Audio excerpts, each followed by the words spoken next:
This is the new generation Ford Everest. This is actually the V6 variant. It's been updated, it's been enhanced.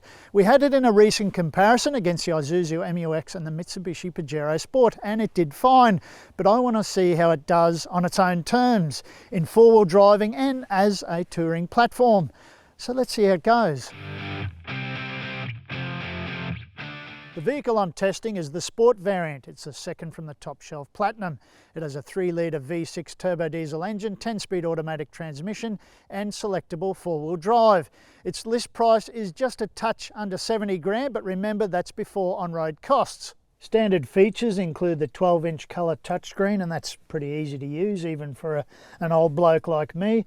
It also has leather accented trim, heated and ventilated power adjustable front seats, that's driver and front passenger, as well as dual climate control. As standard, the Everest comes with a 20-inch alloy wheel, but the good news is there's a no-cost option. You can get the 18-inch alloys, which are much more off-road friendly.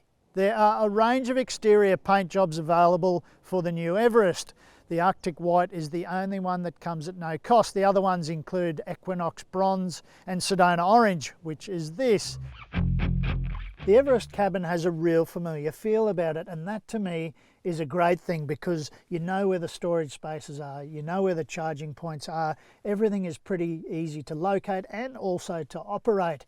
But there is a nice level of class to everything inside. It has a real premium feel about it. This version of the Everest has 7 seats, but I've got that third row folded down just to fit my gear in, the max tracks and the recovery gear and the first aid kit, that sort of stuff. It's quite a narrow and tall cabin, but that's the style of the times these days. Everything fits in quite easily, and you've also got 4 solid tie-down points, a 12-volt power socket and a couple of lights in there just so you can find things in the back. If you're feeling a little bit lazy, it's also got the powered tailgate. Our vehicle on this test has the 3-litre V6 turbo diesel engine, and that produces 184 kilowatts and 600 newton meters, and that comes in very handy when you're low range four-wheel driving. It also has a 10-speed automatic transmission. The four-wheel drive Everest has a system that includes 2-wheel drive, 4-wheel drive high range, 4-wheel drive low range and 4-wheel drive auto, which enables you to drive in 4-wheel drive even on high traction surfaces. The Everest has a real dialed in off-road traction control system, and that has become more and more precise over the last few generations of the Everest. The driving modes tweak the systems in the Everest to suit the different conditions. You've got mud and ruts, slippery, sand, those sorts of things. And that just adjusts throttle control, engine response and engine braking to really maximise how well the Everest does. And the standard tyres on the Everest Sport, the 20-inch alloy wheels on the Goodyear Wrangler Territory all-terrain tyres, that's not a combination really well suited to off-roading, and you would swap out to 18-inch as soon as you could because those are much more four-wheel drive friendly. And the good news is those are no-cost options through Ford when you buy an Everest Sport.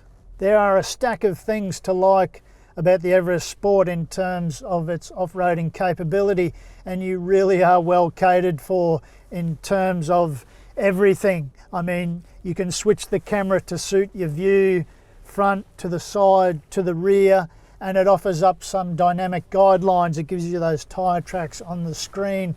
I'm not entirely sold on those because nothing beats putting your head out the window, or nothing beats better still having someone on the track and helping you get through safely, guiding you through. But it definitely is more than a novelty. It's another crucial tool in your four-wheel drive toolbox.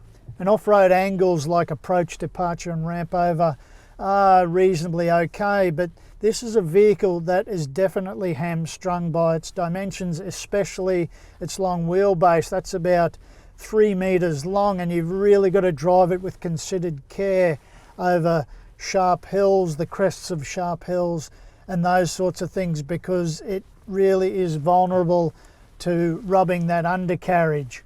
Ground clearance is pretty decent at 226 millimeters, and wading depth at about 800 mil is also pretty sound.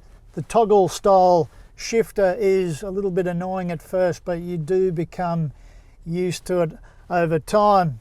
And also at first, the Everest is a bit of a confusion of controls on the screen and on the center console here, just near the shifter. But again, you do get used to them quite swiftly, as long as you take your time and test their efficacy. If you are thinking about towing with your Everest Sport, it's handy to know that towing capacity is listed as 750 kilograms unbraked and 3,500 kilograms braked. Overall, the Everest Sport is a very capable four-wheel drive, and it holds plenty of appeal as a touring vehicle. There is a lot going for it. It is somewhat let down in terms of four-wheel driving by its sheer size, but you can drive to manage that. And if you're looking to use it as your off-road vehicle, you would get rid of those 20-inch wheel and tyres and replace them with the 18-inch wheel and tyres, and those are again a no-cost option, so you'd be silly not to do that. All in all though, this would have to be at the top of your shopping list if you are looking at an SUV or a four-wheel drive wagon with real-world off-road capabilities. Official fuel consumption for this vehicle is listed as 8.4 litres per 100 kilometres, and that's on a combined cycle. We actually recorded 15.7 litres per 100 kilometres, and going by those figures, the Everest has an 80 litre fuel tank, so you could reasonably expect to get about 510 kilometres driving range. The Everest has the maximum 5-star NCAP safety rating, and that's from testing in 2022. As standard, it has 9 airbags and a full suite of driver assist tech, including AEB adaptive cruise control and a whole bunch of stuff aimed at helping you four-wheel drive safely and in a controlled fashion. Ford covers the Everest range with a 5-year unlimited kilometre warranty. It also offers roadside assistance and a cap price servicing plan. Service intervals are scheduled for every 12 months or 15,000 kilometres, whichever comes soonest. The Ford Everest is a very impressive 7-seater four-wheel drive wagon. It has real off-road capability. It's quiet, it's refined, and there is so much driver assist tech on board that it makes even a novice feel safe and in control during low-range four-wheel driving. But it is somewhat hamstrung by its dimensions, and it does need 18-inch wheels and tyres to make it just that little bit more better when it comes to four-wheel driving. But what do you reckon? Have your say in the comments section below.